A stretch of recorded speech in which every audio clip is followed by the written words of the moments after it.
Porque naquilo que ele mesmo sofreu ao ser tentado, pode socorrer os que estão sendo tentados. Deixe-me ler mais uma vez. Porque naquilo que ele mesmo sofreu ao ser tentado, pode socorrer os que estão sendo tentados.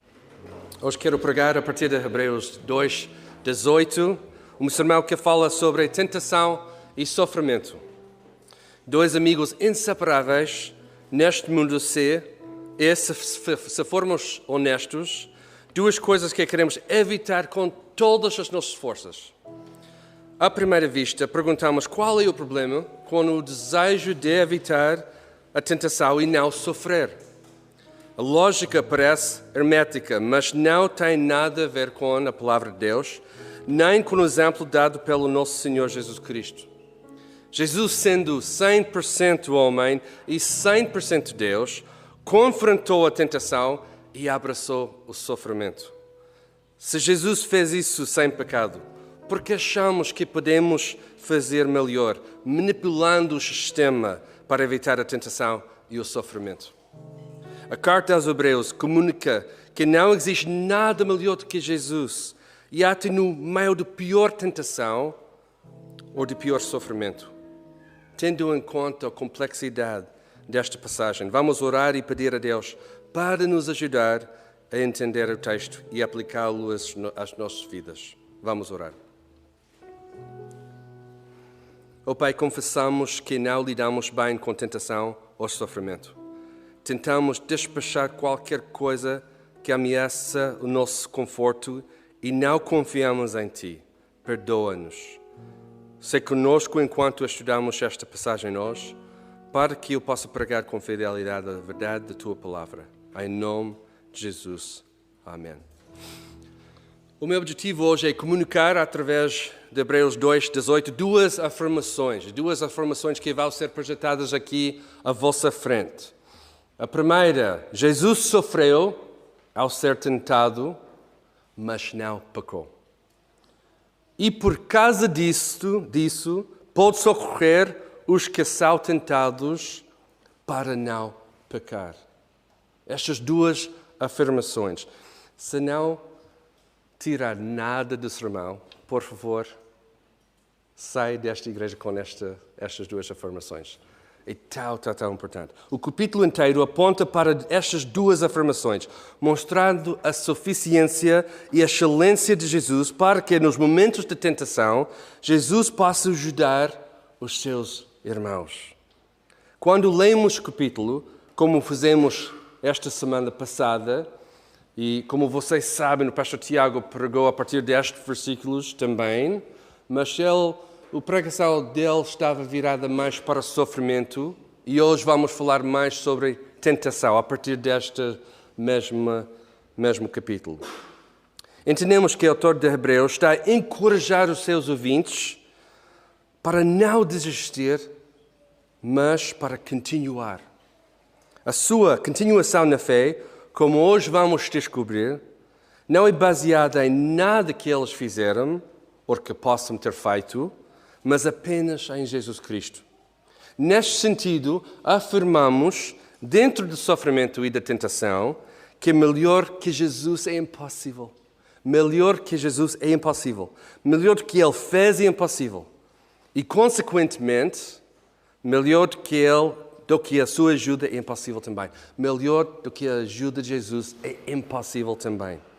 Tenho hoje 4 afirmações do nosso capítulo que vão sublinhar esta afirmação, que Jesus sofreu ao ser tentado, mas não pecou, e por isso pode ajudar, pode socorrer os que são tentados para não pecar.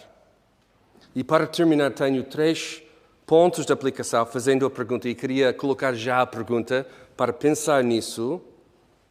Como pode Jesus então ajudar no meio da tentação? Esta é uma boa pergunta. Como é que Jesus pode ajudar a minha vida?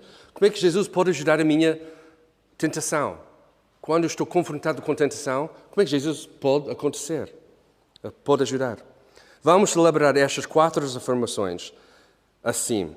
Com a encarnação de Jesus, o sacrifício de Jesus, a supremacia de Jesus e o trabalho de Jesus, a partir deste capítulo 2 de Hebreus. O primeiro, a encarnação de Jesus.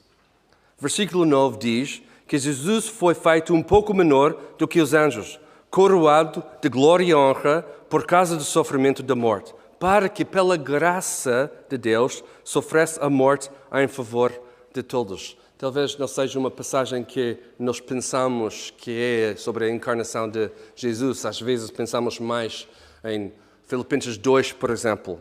Mas aqui encontramos este facto, a encarnação de Jesus. A encarnação de Jesus, a palavra feita carne, é a primeira razão para que no fim do capítulo 2, o autor de Hebreus pode dizer com confiança que Jesus socorre os que são tentados. Como assim? Jesus nasceu tal como nós. Cresceu tal como nós. Viveu tal como nós. E uma das nossas tentações é pensar que Jesus está distante de nós, especialmente quando somos confrontados com tentação ou quando temos momentos de dificuldade. Mas o plano de Deus não era apenas para nos resgatar, mas para nos resgatar através de Jesus como um de nós. Filipenses 2 diz que Jesus enviou-se, assumiu a forma de servo, humilhou-se e foi obediente até a morte da cruz. João 1 diz que o Verbo, Jesus, se fez carne e habitou entre nós, pleno de graça e verdade. Este Jesus, diz Hebreus, veio ao nosso mundo para partilhar carne e sangue e também participou das mesmas coisas. Participou das mesmas coisas é uma frase curiosa, não é? Jesus não se encarnou a meio caminho, mas encarnou-se perfeitamente para uma participação total na realidade partilhada de ser humano. O que isso significa? A encarnação de Jesus significa que Jesus não é apenas o nosso Salvador, Ele é, mas sendo o Salvador, Ele sabe exatamente o que significa ser humano, incluindo as partes da tentação e do sofrimento. Todas as partes da nossa vida. Não há nenhum espaço na nossa vida escondido de Jesus. O fato que Jesus se encarnou é uma das maiores maravilhas das nossas vidas, porque significa que temos alguém que sabe como nos ajudar. Deixe-me usar um pequeno exemplo.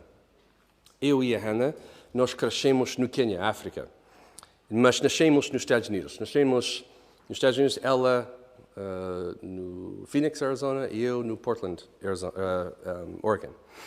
E chamamos estas pessoas, este tipo de pessoas como nós, TCKs, uma criança da terceira cultura. Acho que aqui em português podemos dizer CTC, mas TCK, a mesma coisa. Ficamos sempre entre duas culturas. A cultura dos nossos pais e a cultura onde crescemos. Curiosamente, as nossas filhas, a Sahara, a Bria e a Teresa, também são TCKs.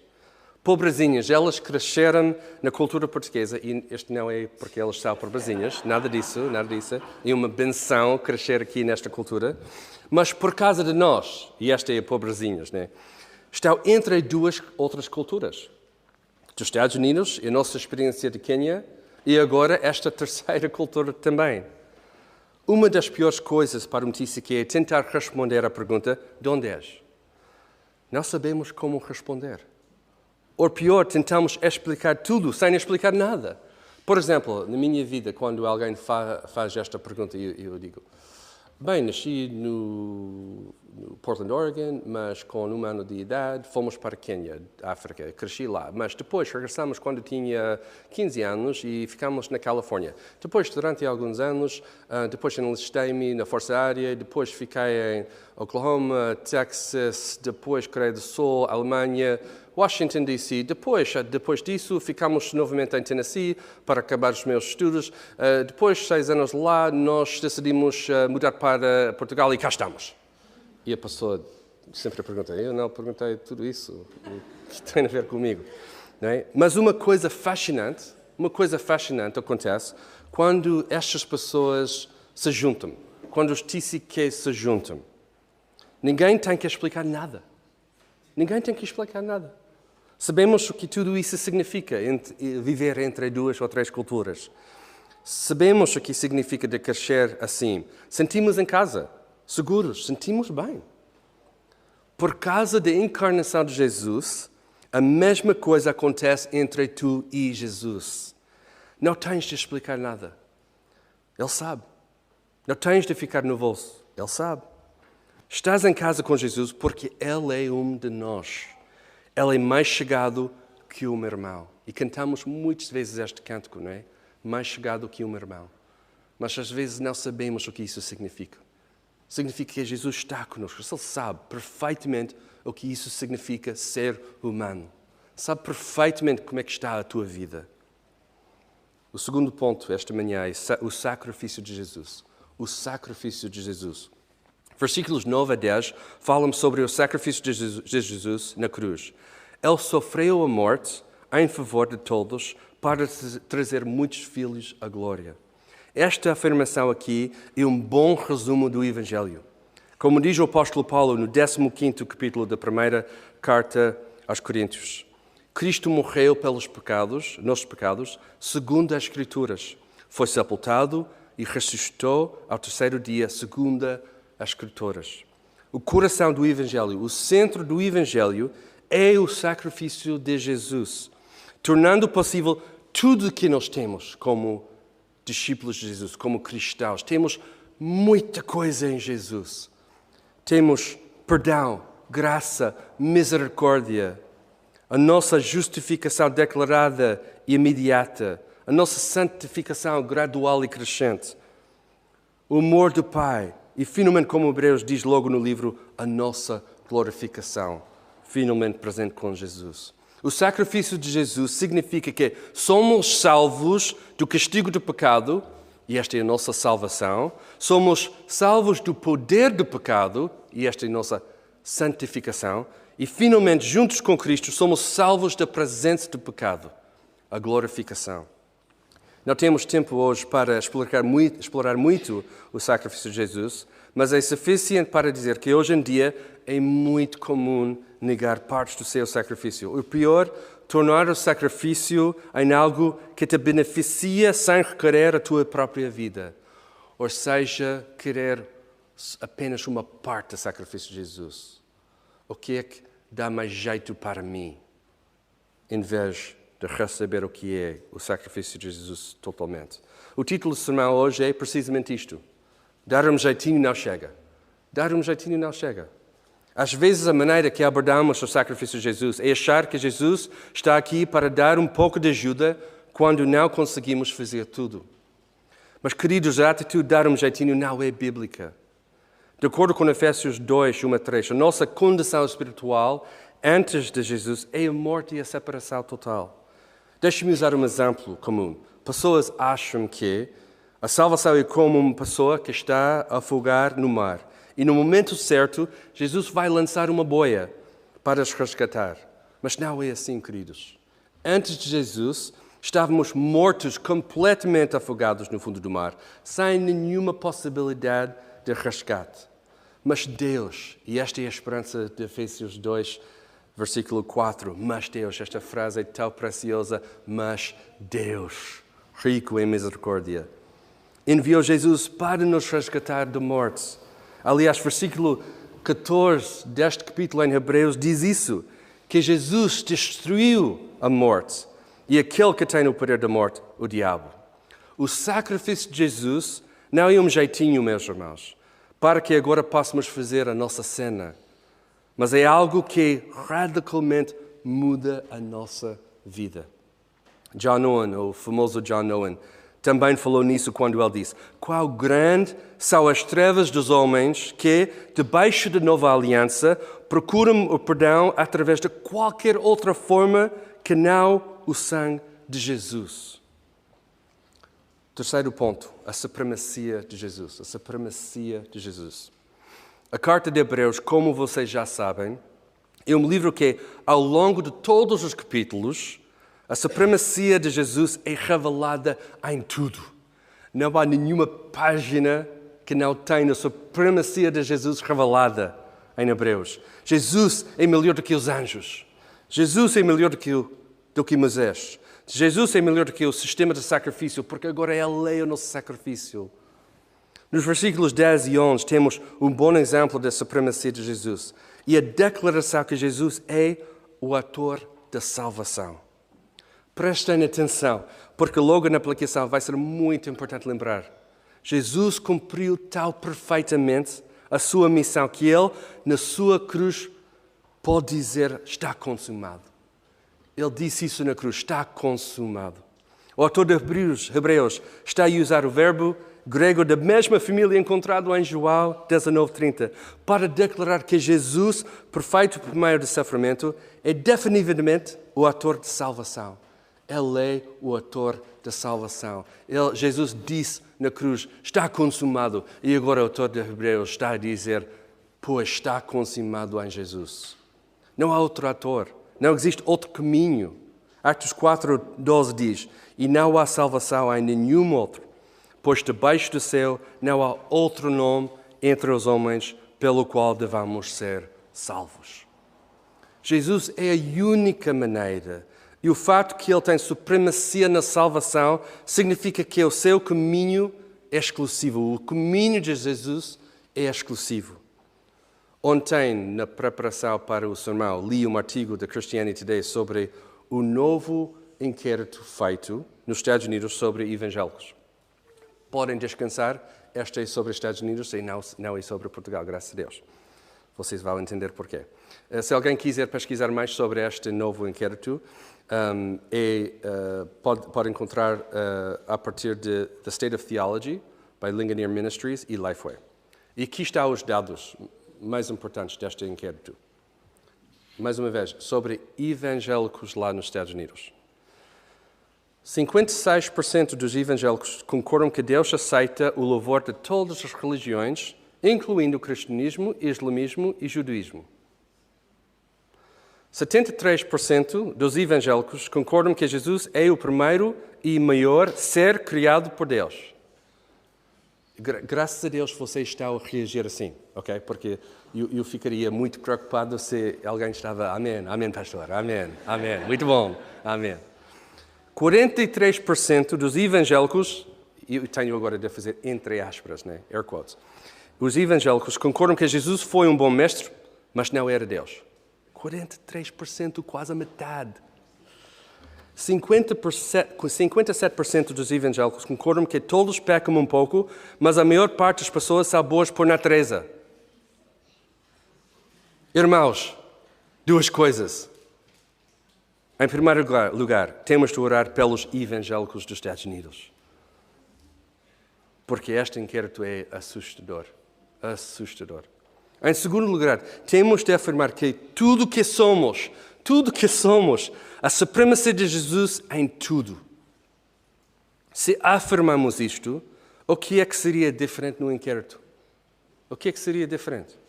Se alguém quiser usar o título evangélico, a supremacia de Jesus significa que Ele é o único caminho. Não há outro. Não existe outro caminho além de Jesus Cristo.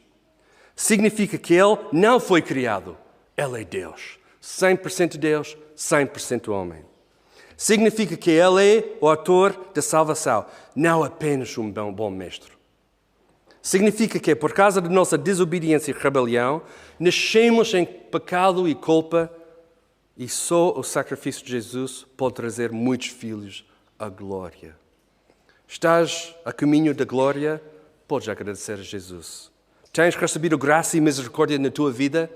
Podes agradecer a Jesus. Ele é o caminho, Ele é a verdade, Ele é a nossa vida. Ponto 4. O trabalho perfeito de Jesus. O trabalho perfeito de Jesus a partir deste capítulo. No capítulo 2, versículos 14 a 16, o trabalho vasto e profundo de Jesus pode ser observado. Jesus destruiu a morte e também aquele que tem o poder da morte, o diabo. É por isso que o apóstolo Paulo pode exclamar, a morte foi engolida pela vitória. Onde está a morte? A tua vitória. O trabalho de Jesus na cruz é perfeito e suficiente para dar vitória sobre o pecado. Agora, por causa desta vitória de Jesus, estás livre da escravidão. O texto diz isso, estás livre de escravidão. Já não temos medo da morte, porque somos salvos do castigo do pecado. O trabalho de Jesus na cruz é perfeito e suficiente para agora viver de acordo com a vontade e o propósito de Deus na tua vida. Quando o trabalho de Jesus é aplicado à tua vida, a tua salvação é garantida, mas não apenas isso, graças a Deus, não é apenas a salvação. Também está garantida a tua santificação, para não continuares em pecado. Somos salvos do castigo do pecado, certo? Mas também somos salvos do poder do pecado. Oh, queridos, espero que esta afirmação hoje possa ajudar a vossa luta contra o teu pecado, o vosso pecado. Não temos de continuar em pecado. E, obviamente, aqui não estamos a pregar uma perfeição aqui e agora, porque ainda estamos no processo da santificação, ainda estamos no caminho. Jesus está a fazer isso. O Espírito Santo está a fazer isso na nossa vida. Claro, no futuro, finalmente, presente com Deus, seremos salvos da presença do pecado, mas ainda não chegou esse dia glorioso. Não somos perfeitos e a nossa santificação está em processo. E por isso temos de confiar mais em Jesus, todos os dias. Mas como o pastor Tiago disse esta semana passada, esta quinta-feira passada, às vezes baixamos os nossos braços e diante de tentação dizemos, ser humano é errar. Ora, o que eu vou fazer? O que eu posso fazer com estas coisas? Irmãos, se o trabalho de Jesus era perfeito, não achas que a aplicação do seu trabalho também pode ser feita na tua vida? O versículo 17 afirma isso. Jesus, através do seu sacrifício perfeito e do seu sofrimento perfeito, tornou-se autor da nossa salvação e o nosso sumo sacerdote. Jesus entrou no meio da nossa confusão para nos resgatar e para continuar a ajudar. Para continuar a ajudar em todos os momentos da nossa vida. Versículo 18, e o nosso foco para hoje, é a culminação de tudo isto. De tudo isto. A encarnação de Jesus, o sacrifício de Jesus, a sua supremacia, sendo o melhor em tudo, e o seu trabalho perfeito na cruz. Tudo isto para que tu possas receber ajuda no momento de tentação. Tudo isto. Eu sei que pensando nisso, existe o choque de pensar que tudo o que Jesus fez agora está disponível para nós. Mas espera aí, não estás a esticar a aplicação, Pastor Mark? Mas em resposta quero perguntar, por que estás a criar uma distância que não existe entre tu e Jesus? Por que estamos a criar uma distância que não existe? Porque Jesus está presente aqui conosco para nos ajudar. Agora, na tua tentação, Jesus está completamente armado e pronto para te ajudar. Por causa de tudo o que Ele fez, Ele está pronto para te ajudar. Temos em inglês uma bela expressão, armed to the teeth. Posso dizer aqui, armado até os dentes? O primeiro turno disse que sim. Sim? Pode ser? Não há problema com isso? Armado até os dentes? Ok, perfeito.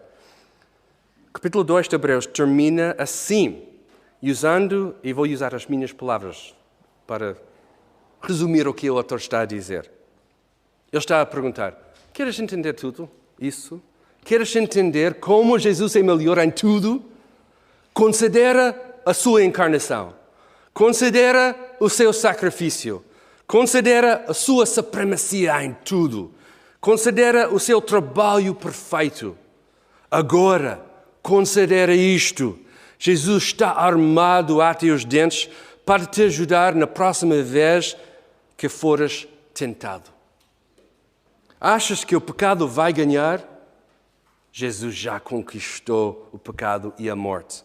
Achas que o diabo tem a última palavra? Jesus destruiu essa possibilidade. Achas que não tens como não pecar?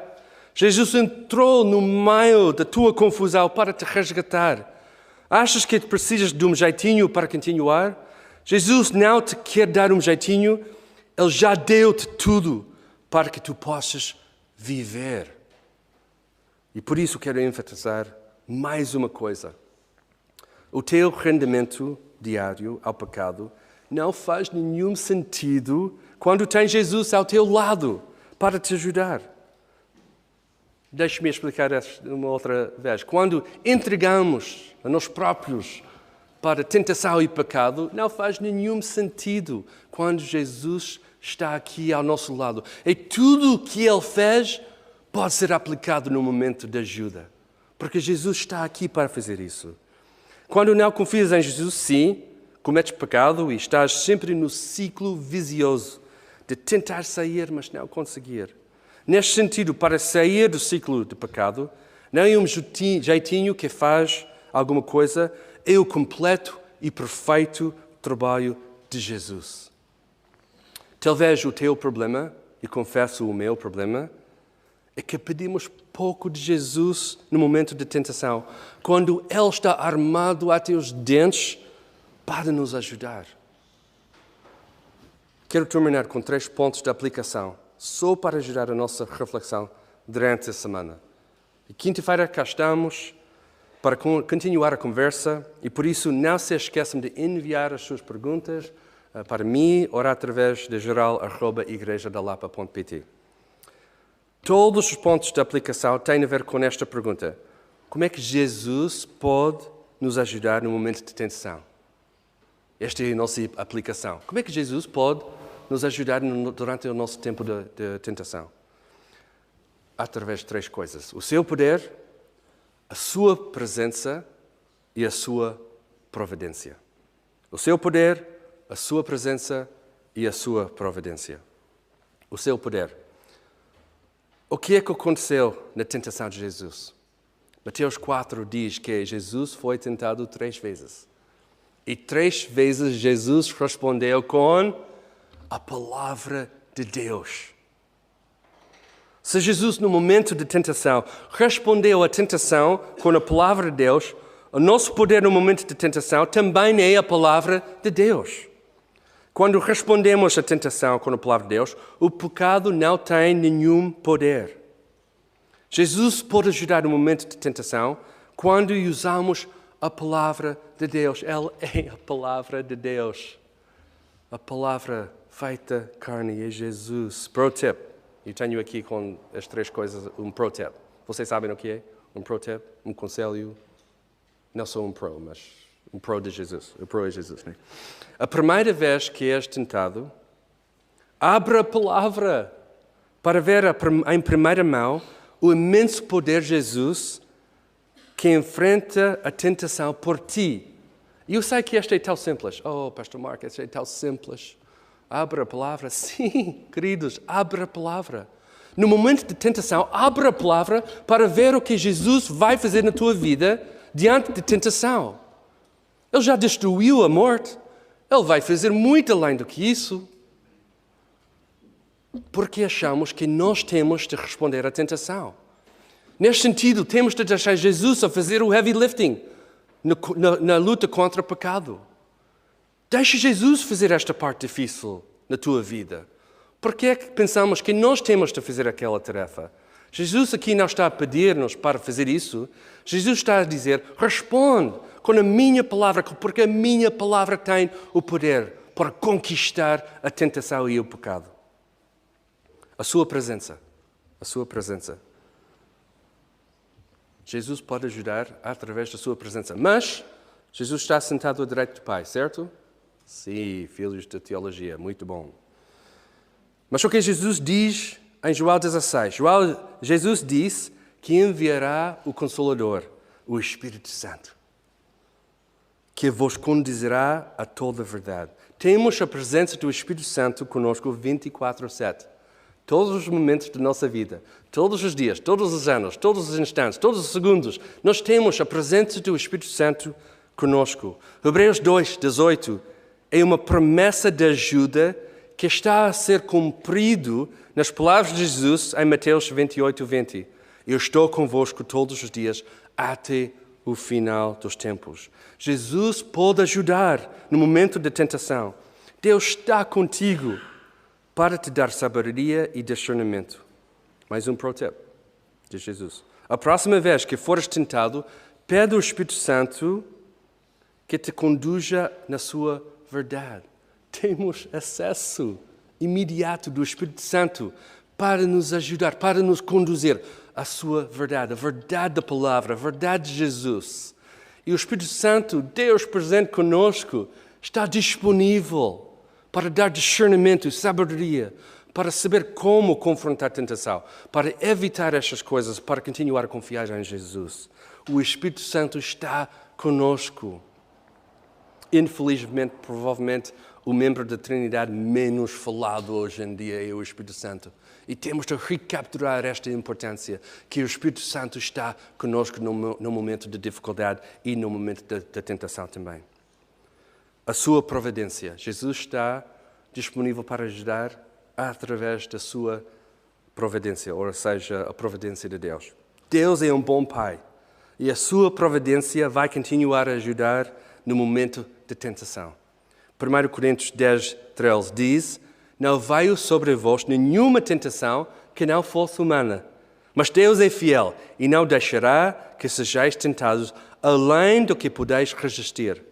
Pelo contrário, juntamente com a tentação, providenciará uma saída para que a possais suportar. Que incrível! É importante saber que Jesus é humano como nós? Sim, porque a promessa de Deus é que não vamos ser tentados além da tentação que Jesus também confrontou. Deus não vai permitir uma tentação não humana, ou seja, uma tentação além da nossa humanidade. Sendo que somos salvos do poder do pecado, cada tentação agora em Jesus pode ser vencida. Cada tentação. Não existe nenhuma tentação que não podemos resistir. A saída mencionada na passagem de 1 Coríntios é precisamente o que encontramos em Hebreus 2, 18. Jesus mesmo sofreu ao ser tentado, para que Ele agora possa socorrer os que são tentados. A ajuda de Jesus está aqui disponível. Da próxima vez que fores tentado, lembra-te. Jesus sofreu ao ser tentado, mas não pecou. Por isso, pode ajudar, pode socorrer os que são tentados para não pecar. Não é uma questão de se tentação acontecer, é quando. Hoje, provavelmente, muitas oportunidades hoje. Amanhã, esta semana, este ano, durante toda a nossa vida até a nossa glorificação, temos tentação. Mas, queridos, Jesus não fugiu da tentação, mas respondeu com convicção. Que Deus nos ajude, no seu poder, a fazer a mesma coisa.